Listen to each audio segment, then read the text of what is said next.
Ke pepohonan dia nih.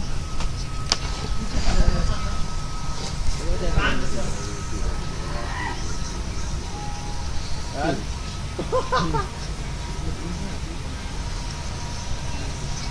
Jangan ketemu aku kan. Posisi.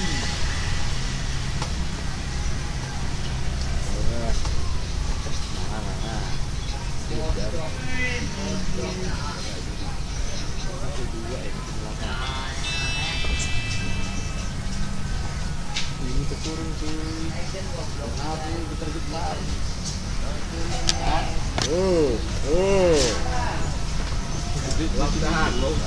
Doanya Farhan ini hujan terus. Halo. Lu Ada anu bukan? Salah. Anu apa? Anu motor. Ini mah. Oh, tapi enggak ada.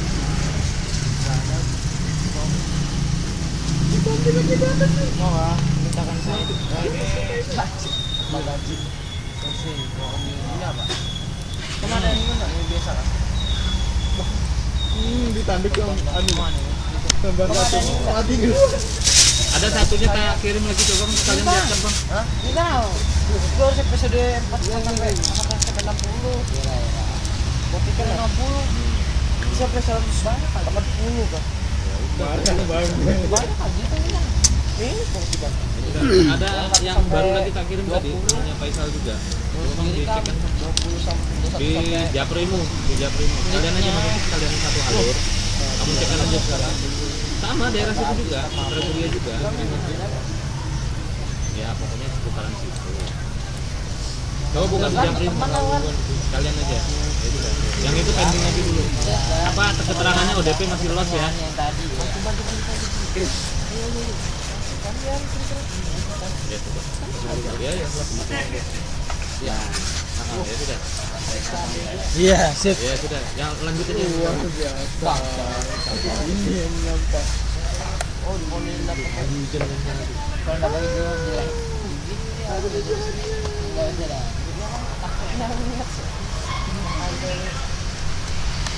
Ada yang hilang. Ada gantian. Ada yang hilang kemudian kamu mati tuh. Masalahnya aku nih mati juga cu. Jamu yang kurang kelambatan sejam.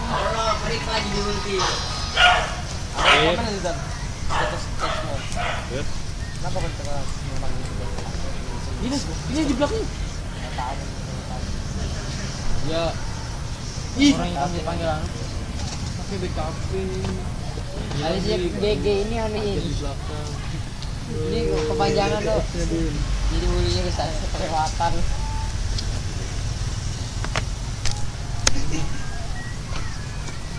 Ya, air kendor. Satu.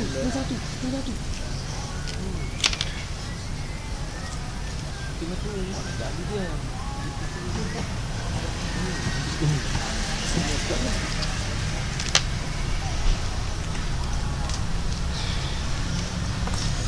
Yang di sekitar di bawah ini dia kali terbang aja. Anu aja SMS aja. Maksudnya apa? Dia amat dan yang jelas Rasulullah itu salat di dalam salat beliau mencerminkan dua hal. Apa yang dicerminkan dalam salat beliau? Dua hal itu. Yang pertama alal huda, yang kedua amar bin taqwa.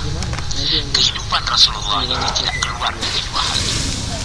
Memberi petunjuk, memberi nasihat, memberi penjelasan agama, atau itu amar bin taqwa, atau yang kedua beliau sendiri penampilannya adalah selalu di dalam keimanan dan hidayah Allah Subhanahu wa taala. Saya akan beri contoh. Kita biasa lihat apa blok F12 itu ya? tetapi kita belum pernah contohnya. Ada yang begitu kan? Rasulullah itu di dalam sholatnya sholatnya dan orang berada. Jadi alal huda dan sekaligus sholat itu memerintahkan kepada kita. Nyapa aja kan Rasulullah SAW Rasulullah dalam kesehariannya sangat indah kepribadiannya itu yang kita kagumi, sekaligus mengajak orang walaupun bukan dengan kata-kata, tetapi mengajak orang untuk berbuat seperti itu. Dan itu kepribadian Rasulullah, itu sholatnya Rasulullah. Jadi apakah yang semacam ini wajar untuk dihalangi? Sholat sama sekali tidak. Nah, kalau begitu wajar Abu Jahal ini untuk diancam. Baik, kita akan melanjutkan dengan tanya jawab. Saya Di sini saya ingin menanyakan mengenai ayat 7, yaitu lantaran melihat dirinya cukup. Di sini apakah yang dimaksud cukup ini figur orang yang sombong, atau mungkin ada dia punya kekuasaan yang lebih?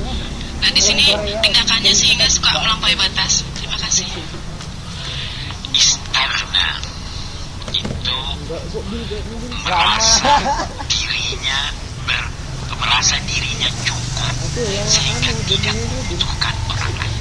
Nah, kecukupan ini bisa bermacam-macam, tapi kecukupan ini yang dimaksud di sini bukan berkecukupan dengan merasa puas dengan apa yang diperolehnya, tetapi tidak butuh kepada orang lain. Nah, mungkin karena dia berkuasa, saya bisa beli segala sesuatu, dia sombong. Mungkin karena dia merasa pandai, saya tidak butuh nasihat dari Biar rame di dosa. mungkin karena dia merasa kuat, saya tidak butuh bantuan. Anjir dia mau rosan lagi. Dia Udah jadi merasa lagi. dirinya tidak membutuhkan orang lain. Itu namanya istighna. Belum tentu dia kaya. Jadi, karena kata ghaniya itu artinya tidak butuh.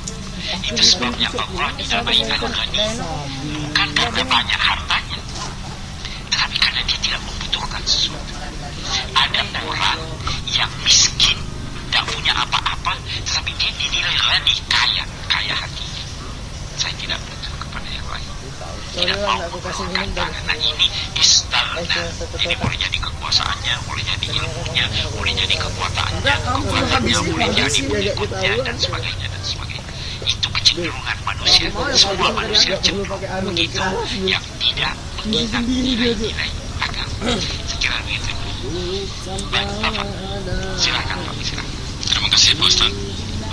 Seperti diketahui bahwa Al-Quran adalah kitab yang terakhir di kepada Nabi kita Muhammad SAW, dan walaupun dalam proses ternyata akhirnya bisa berbentuk kitab atau buku yang seperti Ustaz katakan sesuai dengan yang ada di Lauh Mahfuz. Apakah kitab-kitab terdahulu seperti Taurat, Zabur ataupun Injil juga sama persis seperti Al-Quran bisa dibukukan sehingga mungkin kita bisa mengetahui apakah ada penyelewengan dari kitab dari yang asli, mungkin ada perubahan-perubahan. Terima kasih. Ya. Al-Quran turun sedikit demi sedikit. Halo, tanya Yudi itu Baru 2P kah 3P? setiap ada ayat yang turun, pada saat itu juga disuruh tulis oleh Nabi, sampai terus. dan Dari tadi pada saat sampai itu terus. juga banyak yang menghafalnya. Nah, kalau kitab-kitab yang lain Ini ditungguin nih mau itu dikonflik ya. menurut penelitian ilmiah sekarang, kalaupun masih ada, itu ditulis jauh sesudah. Nah, jadi dia berbeda dengan Al-Quran. 2P atau 3P nih? Injil yang ada sekarang sebenarnya 2P ya. itu adalah riwayat hidup Berarti belum ada UCTV ya? dari Isa alaihissalam. Jadi bukan itu wahyu yang diterima oleh Nabi Isa. Nah, Taurat yang ada sekarang sudah terdapat di dalamnya menurut Al-Quran hal-hal yang berbeda dengan apa yang diwahyukan kepada Nabi Musa. Jadi itu sebabnya dari segi keyakinan kita dan dari segi ilmiah kita bisa berkata bahwa memang dijamin oleh Tuhan untuk dipelihara, tidak ada perubahan-perubahan di dalamnya. Sedangkan yang lainnya, kenyataan menunjukkan bahwa ada perubahan-perubahan. Injil yang ada sekarang itu diakui seperti halnya hadis. Hadis kan ada yang sahih, ada yang tidak sahih. Saya kira itu Pak. Masih ada. Bismillahirrahmanirrahim. Bapak Quraisy yang kami semua menghormati, terima kasih. Yang ingin saya pertanyakan kepada Bapak Ustadz, mengapa Al-Quran itu diturunkan hanya di 2 kota, Mekah Al-Mukarramah dan Madinah Al-Munawwarah? Kenapa diturunkan oleh Allah dalam kurun waktu, maaf kalau tidak salah, 23 tahun? Sedangkan Allah itu kan ala kulli syai'in qadir. Mengapa hanya 2 kota saja dan amat lama gitu? Kenapa Allah tidak sekaligus menurunkan Al-Quran? Terima kasih. Yang pertama dulu, Al-Quran itu diturunkan kepada Nabi Muhammad SAW, ya kan? Nah, Nabi Muhammad hanya berada di sekitar itu.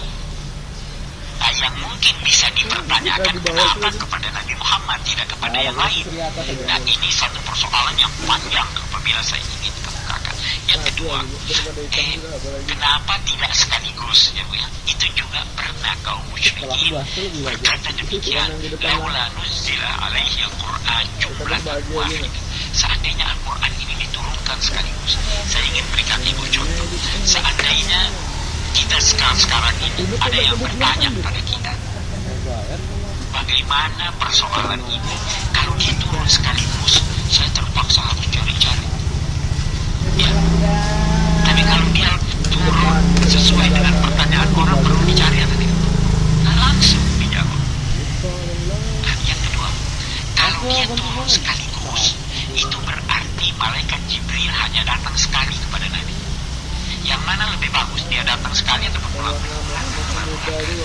Ya kan? Nah, kalau dia turun sekaligus, setiap dia datang, setiap itu juga hati Nabi menjadi sama halnya kalau ada satu orang mau diuji, ada di sampingnya dia punya guru. Begitu dia tidak tahu atau dalam ujian ada pembimbingnya yang bisa membenarkan. Begitu itu yang dijawab oleh Al-Quran. Kadzalika linusabbita bihi, ada hal yang demikian itu supaya kami kukuhkan hati dengan kedatangan malaikat Jibril. Warattalnahu tartila, kami turunkan sedikit demi sedikit supaya kamu bisa membacanya dengan gampang. Kalau turun sekaligus, bisa dihafal sekaligus atau tidak? Tapi kalau sedikit-sedikit, bisa dihafal. Wala ya'tunaka bimatsalin illa ji'naka bil haqqi. Mereka itu tidak bertanya kepada kamu tentang suatu persoalan kecuali kami langsung menjawab persoalan. Jadi, wow, banyaknya.